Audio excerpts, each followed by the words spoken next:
ان کا جو اس حوالے سے نقطۂ نظر تھا وہ بہت پرزور انداز میں بیان کیا گیا ہے اور اس کو رد کیا گیا ہے۔ انہوں نے یہ کہا کہ وَقَالُوا لَن يَدْخُلَ الْجَنَّةَ إِلَّا مَنْ كَانَ هُودًا أَوْ نَصَارَىٰ، ٹھیک ہے، یہ بات کی کہ جنت میں جانے کے لیے آپ کو ان میں سے کسی نہ کسی ایک کے دائرہ کار میں آنا پڑے گا۔ تو باقی مذاہب کا بھی اپنے اپنے مذہب کے حوالے سے یہی موقف اور یہی نقطۂ نظر ہے۔ اس موقف کے بالمقابل ایک اور موقف پایا جاتا ہے، ایک اور نظریہ پایا جاتا ہے، ایک اور نقطۂ نظر پایا جاتا ہے، جس کی روح سے نجات اور سعادت کسی ایک مذہب پر موقوف نہیں ہے، بلکہ تمام بنیادی سچائیاں تمام مذاہب میں پائی جاتی ہیں۔ اس لیے جو جس مذہب پر عمل کرے گا وہ نجات اور سعادت کا مستحق ہوگا۔ اس نظریے کو عام طور پر ہمارے ہاں وحدت ادیان کا نظریہ کہا جاتا ہے۔ اسی طرح ایک اور اصطلاح استعمال کی جاتی ہے جو آج کے دور میں گزشتہ کچھ عرصے سے کچھ زیادہ ہی مستعمل ہے، اور وہ اصطلاح ہے جسے انگلش میں پلورلزم یا ریلیجس پلورلزم کہا جاتا ہے، اور اردو میں اس کا جو ترجمہ کیا گیا ہے وہ ہے مذہبی تکثیریت، مذہبی کثرتیت۔ اسی طرح عربی زبان میں اس نظریے کو التعددیہ الدینیہ کہا جاتا ہے۔ یہ جو اصطلاح ہے تعددیہ دینیہ، جس کو ہم نے کہا مذہبی تکثیریت کا نظریہ جسے ہم نے کہا، یا ریلیجس پلورلزم کا جو نقطۂ نظر ہے، یہ جو نظریہ ہے اس کا اطلاق جو ہے تھوڑا سا وسیع ہے، ٹھیک ہے، اس کا ایک مفہوم نہیں ہے جس پہ سب کا اتفاق ہو۔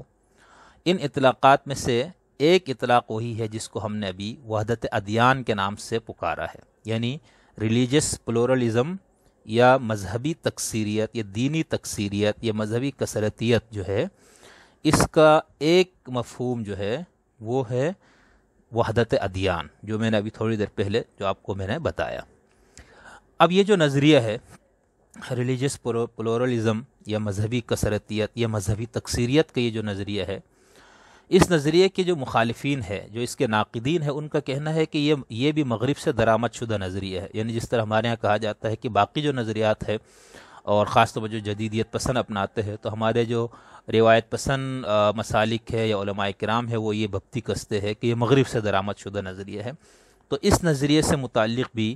عام طور پر یہ بات معروف ہے، اور جو اس حوالے سے تنقیدی کام ہوا ہے، جو چند کتابیں دیکھی میں نے، ان ساری کتابوں میں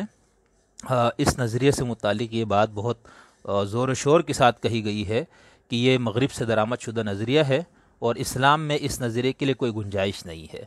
جبکہ اس نظریے کے جو قائلین مسلم اہل علم ہے ان کا یہ موقف ہے کہ اس نظریے کی بنیادیں خود اسلامی تعلیمات میں موجود ہیں، خود اسلامی فکر میں اس کی بنیادیں موجود ہیں، اور ان کے پاس اپنے اس موقف کو ثابت کرنے کے لیے اپنے دلائل ہے۔ اب یہ جو دونوں نقطۂ نظر ہے، ایک کی نظر سے یہ مغرب سے درآمد شدہ اور غلط اور باطل نظریہ ہے، اور دوسرے کی روح سے اس کی بنیادیں اسلامی تعلیمات کے اندر پائی جاتی ہے۔ اس کے علاوہ اس نظریے پر بہت سارے اعتراضات ہیں، بہت سارے اس کے اوپر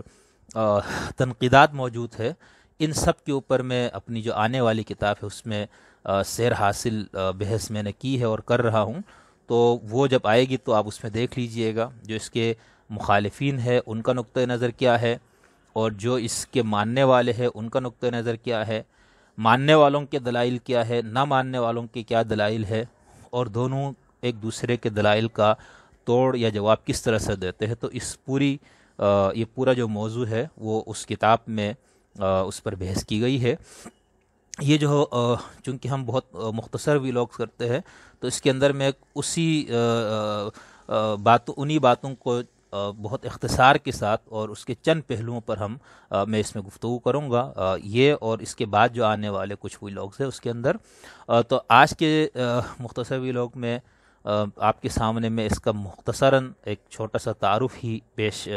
کر سکا ہوں۔ امید ہے کہ ہم جس موضوع پہ اب گفتگو کرنے جا رہے ہیں اس موضوع پہ آپ کی دلچسپی بھی ہوگی، اور مجھے امید ہے کہ ہم سب اس سے شاید کچھ نئی باتیں ہم سیکھیں، کچھ نئے نظریات اور خیالات کا ہمیں پتہ لگے، اور کچھ نئے اہل علم سے ہم آگاہ ہوں۔ تو آپ سب دوستوں سے یہ گزارش ہے کہ جو بات آپ کوئی اعتراض ہو، کوئی سوال ہو تو آپ وہ کمنٹس میں کر سکتے ہیں.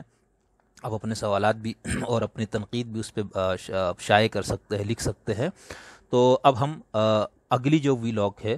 اس میں ہم تھوڑی سی گفتگو کریں گے کہ خود لفظ پلورلزم یا تکثیریت کا کیا مطلب ہے، اور پھر اس کا کتنے موضوعات پر یا کن چیزوں پہ اس کا اطلاق ہوتا ہے. ان میں سے جو ایک ہے مذہبی تکثیریت یا ریلیجس پلورلزم، اس کے کیا کیا مفاہیم ہے، اس پر ہم اگلی ویلاگ میں گفتگو کریں گے.